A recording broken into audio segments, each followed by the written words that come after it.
ficando. Agora você está ao vivo. Agora eu estou ao vivo. Vejam só. Ainda bem que eu me divirto, né? Sozinho. Bem, eu vou falar um pouquinho para vocês, enquanto a gente tenta recuperar o contato com o Hugo. Né? Aquelas pequenas lembranças que a gente compartilhou aqui com ele, realmente foram muito importantes. O meu trabalho com o Trio Porto Alegre foi maior do que 15 anos. E muita coisa interessante, muita coisa pitoresca aconteceu nesse período. E nós pegamos, inclusive, uma época em que tinha racionamento de gasolina. Por contraditório que pareça, eu viajava num Dodge Dart, que era um carro que devia consumir 3 litros, fazia 3,5 km, 4 km por litro de gasolina.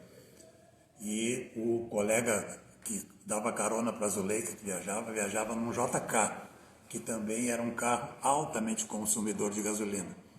Então, uma vez numa cidade do interior de Santa Catarina, nós tínhamos que tocar um concerto lá pela Funarte e chegamos num hotel em que não era possível ficar. Só para vocês verem assim, as coisas que a gente enfrentou, o banheiro era coletivo no hotel e a única solução do banheiro era um penico com tampa, um penico grande. Então, eu e o Panhô ficamos morrendo de rir, porque nós queríamos saber como é que a Zuleika ia se virar para usar o banheiro. Né? É claro que nós pegamos nossos carros e fomos dormir em Florianópolis. Mas tivemos que comprar gasolina no mercado negro na cidade, porque não tinha posto aberto, era racionamento. E vocês vão achar muito estranho, mas sabe qual foi o lugar que nos vendeu a gasolina? O padre da igreja. O padre é que tinha gasolina para vender, nos comprou 4 vezes o preço. Mas agora que eu estou vendo que o Hugo está aí, vamos voltar à nossa conversa musical. Estava contando aqui uma historinha que está te ouvindo, Hugo. Então, o microfone aí. Alô? Não me escutas? Não estou conseguindo te ouvir. Tá? O problema no teu microfone. A imagem está legal. Então, peraí. Oi? O microfone Está me ouvindo agora ou não? Peraí. Então, peraí, vamos fazer uma operação aqui.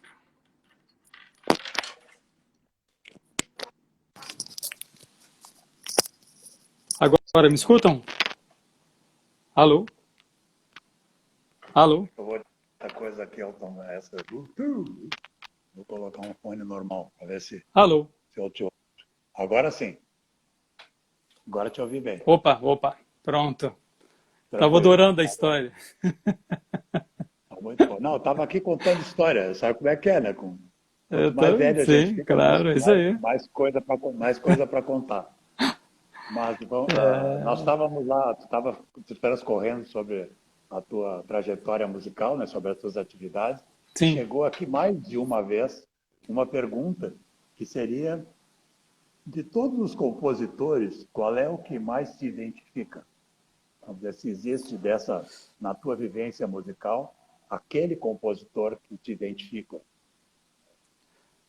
Isso é uma pergunta muito difícil, né? Porque, para falar a verdade, assim, depende do estado de espírito que tu te encontras, né? Tem dias que eu quero escutar uma determinada música porque eu encontro reverberação dentro de mim aquela música, tem outros dias eu quero escutar outra música. Mas eu vou fazer eu vou dar uma resposta, digamos assim, responsável. Eu como brasileiro, violoncelista brasileiro, e professor de uma universidade federal subsidiada pelos brasileiros, e o que eu falo, assim, é em parte, eu estou falando isso porque nem sempre eu vou querer escutá-lo, por isso que eu estou falando, cada dia a gente escuta um, mas eu considero o Heitor Villa-Lobos um grande compositor e um compositor muito importante para a nossa história, sabe? É inegável você escutar uma cantilena da Baquiana número 5, ou então a número 1, aquele prelúdio, ou então a própria embolada no início, é uma coisa impressionante, ou o Prelúdio da Baquianas número 4, enfim, tantas obras, né? E a gente, como viu, o Trenzinho do Caipira, que foi dedicado a Iberê Gomes Grosso, né? Então, assim, o Villa-Lobos tem essa importância e trouxe o violoncelo, inclusive, do ponto de vista mundial, a um patamar, especialmente os conjuntos de violoncelo começaram a existir depois das baquianas número 1 e número 5. Hoje em dia, toda grande orquestra do mundo, ou todo grande festival, ou toda grande universidade, em algum momento, pelo menos, os violoncelistas se juntam e fazem as baquianas número 1 ou número 5. Então, nós temos uma dívida muito grande com o Heitor Villa-Lobos, né? Agora, isso não quer dizer que eu não... Nenhum Oi? cellista se conforma, eu acho que nenhum cellista se conforma de não ter feito uma Sim, baquena para sem cello, né? dúvida. Não, e é necessário, tem que fazer parte do nosso repertório, é muito importante, é um repertório muito importante. Agora, é óbvio que isso não significa que eu não ame Beethoven, que eu não ame Schubert, Bach, os grandes compositores, e cada um na sua... O último assim que eu descobri assim de uma forma assim impactante foi Henri Duthier, que foi um choque para mim. No início eu não entendia direito o que estava acontecendo. Quando eu comecei a trabalhar o Tudo Mundo Longtemps, que eu toquei um tempo atrás, eu fiquei, caramba, essa música eu não consigo entender. Aí fui ler, esse conceito foi baseado nas Flores do Mal, do Baudelaire. Então fui ler a obra completa do Baudelaire para começar a entender. E depois, quando você consegue entrar naquele universo, uau, o que eu estava perdendo, né? Então Claro, tem claro. alguns compositores que são assim, que eles precisam de um trabalho um pouco mais importante de persuasão tua mesmo para fazer, eu vou conseguir entender essa obra. Santoro é um pouco assim, se for pensar. Algumas obras do Santoro é um pouco assim, você precisa ser... Tá, é claro que a contextualização histórica e política que ele compôs, a história dele mesmo, dos compositores em si, tudo isso é importante. Mas a gente tem que pensar assim, que a nossa arte é uma arte histórica. Sendo assim, ela reflete o tempo que se vive. E nem sempre os tempos são bonitos. Às vezes o tempo tem que retratar alguma coisa que não é muito legal. E a obra de arte tem que retratar isso, né? Então, assim, seria, nesse momento que a gente está vivendo uma pandemia, seria muito estranho, de repente, alguém compor uma sinfonia extremamente... A não ser que esteja, tipo assim, vamos buscar assim, a esperança, e isso sim caberia, mas não há, como estou feliz porque eu estou numa pandemia e as pessoas estão morrendo. Não faz sentido isso, né? Não, se Sim, a faz gente sentido quisesse sim. fazer se a gente Oi? quisesse fazer um paralelo com um grande compositor internacional, talvez Mahler fosse um bom exemplo, Por né? exemplo? Por Nem exemplo. sempre ele escreveu coisas muito alegres, mas Exatamente. aparecem nas obras dele lá os temas do Heidegger, quer dizer, do departamento de vinho de Viena, né, Sim. onde tocavam lá as musiquinhas de Viena, entre Sim. aspas. Sim. Então, Não, às vezes você parece como que é está no que interior do Tirol, muitas vezes escutando Mahler, né? exatamente. E o nosso Villa-Lobos faz isso com Vai, maestria. claro. Sem dúvida, sem dúvida. Mas Mas é, é é uma óbvio que... pergunta essa, essa é uma Ah, pergunta muito recorrente, né? sim, A sim. gente sempre recebe essa história e diz, bom, o que que eu vou dizer, né? A É, música é um universo tão grande, é tão muito grande, intrincado, muito claro. grande, mas é importante que a gente valorize e faça essa atividade pela música brasileira. Sim, Isso é não, muito e digo importante. mais, e não só música de concerto, por exemplo, eu gosto muito da música popular brasileira. E é de muita qualidade a música popular brasileira. E assim, eu posso dizer assim, que eu tenho muito privilégio aqui no Rio de Janeiro, como é uma cidade que tem que abriga muitos desses grandes artistas, de já ter gravado e gravar constantemente com grandes nomes da música popular, e são pessoas assim impressionantes do ponto de vista não só, né, particular da pessoa, assim, mas como artistas mesmo, a obra que eles deixam, sabe? É incrível, é incrível. Eu tive um outro privilégio, uma sorte muito grande. Eu convivi na minha época de estudo em Viena com o Neschling, com o Oh, Johnny. Ele uhum, estudava na mesma época e ele tinha acesso aos discos de música brasileira dos festivais. uhum. Sim, Então eu consegui acompanhar muita coisa no final dos anos 60, né, até 1970, que foi onde eu fiquei lá, esses 5 anos, através dele. Né? Eu peguei sim, muita carona nos discos dele, dos festivais, dos lançamentos, das músicas, e para mim foi um achado, foi uma sorte. Era o Neschling e o escritório da Varig. Uhum, né, uhum. que serviam de referência para nós, muito melhor do que o consulado e a embaixada brasileira, Olha só, olha só. que ajudavam muito pouco na época. Sim. Mas Não, essa isso é música popular brasileira, bossa nova, é uma riqueza incrível. interminável. Não, essa semana mesmo eu tava, foi quando, acho domingo, eu estava vindo de carro, eu acho que foi o domingo ou sábado, que foi aniversário da Elis Regina. A Rádio MEC aqui fez uns 5 minutos falando sobre ela e tocou algumas músicas dela. Impressionante a qualidade da gravação, a qualidade dos arranjos, sabe? Por exemplo, você pega, por exemplo, uma música como Construção, do Chico Buarque, aquele arranjo do Prá é uma coisa inacreditável, quão incrível aquilo tudo, sabe? Tudo muito bem pensado, as pessoas são muito boas, sabe? E nós temos que saber valorizar isso tudo, né? Não, e Enfim, eles são compositores e arranjadores da mesma qualidade, né, que com o Ravel que escreveu o Bolero. Né? claro, sim, São, sim, são exemplos perfeitos. Quer dizer, ouvir um arranjo desse tipo, desses arranjadores brasileiros, é uma delícia, é um espetáculo. claro. Né? É um espetáculo, sem Poderia dúvida. perfeitamente ter escrito uma sinfonia em vez Exatamente. dessa Sim, atividade. Né? sim, sim, sim. Pois é. Mas me conta aí, Vou te fazer a última fica à pergunta, vontade, eu estou aqui curtindo. capciosa. Qual Ah, é o cellista que te emociona mais? Dos antigos, claro, né? dos antigos, Desses grandes nomes que passaram pela, né? olha, eu vou falar assim, até pela quantidade de gravações que eu tenho em casa aqui. Eu tenho muitas gravações do Fournier, muitas. Gosto muito do que ele faz. Gosto muito também do Leonard Rose. Tem umas gravações deles que são assim fenomenais, sabe? Fenomenais. E O trio do Leonardo Rose é sim, espetacular. Eugênio Stomin e o Isaac Stern, né? Era Isaac Stern? Externo. É, Tem gravações antológicas deles, né? sim. Não, ele tem algumas gravações que são assim, de cair o queixo. A qualidade sonora, o fraseado que o Leonard Rose fazia é uma coisa inacreditável. E, obviamente, o Fournier ele tinha uma, um, um senso rítmico muito incrível, né? Ele seduzia o ouvinte através do seu fraseado, do seu ritmo, sempre muito bem articulado, tudo tão articulado, tudo tão claro. Ele parecia um locutor do violoncelo, assim, né? Cantando o cello. Então são pessoas que eu sempre, obviamente, Ianigro, Tortelier, né? E a Negro teve uma época de ouro, né, com os solistas de Zagreb. Zagreb.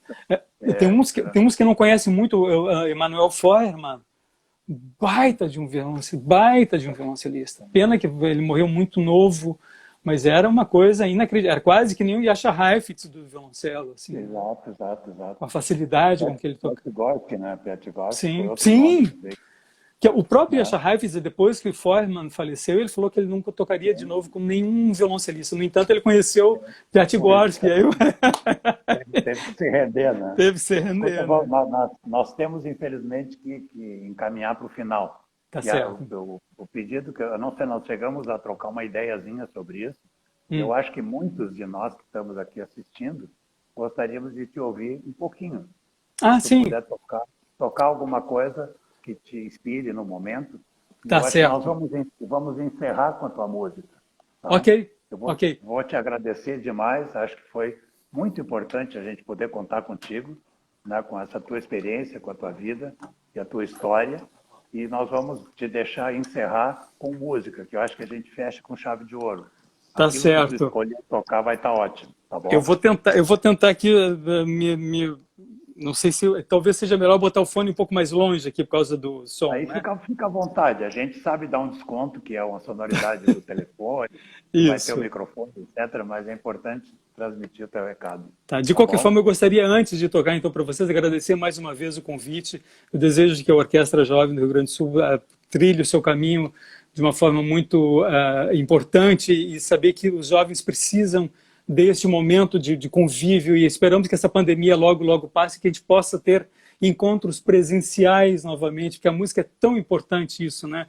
Essa semana eu toquei alguns concertos aí com a Petrobras Sinfônica ao vivo, né, mas a 2 metros de distância, sopros na redoma de acrílico, foi muito estranho, foi tudo muito estranho. Mas temos que se adequar aos novos tempos, né? Um Vamos em grande frente. Tá bom. Então vou tocar para vocês aqui um Pompeando para o violoncelo solo do compositor petropolitano Hernani Aguiar.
Obrigado por tudo aí, hein?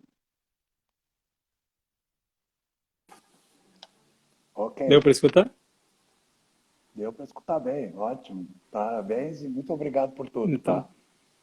A gente nada, vai se tudo de encerrar bom. Um aqui grande abraço. diplomaticamente. E vamos te receber aqui na Orquestra Jovem em breve. Vamos ver se a gente sai desse coronavírus.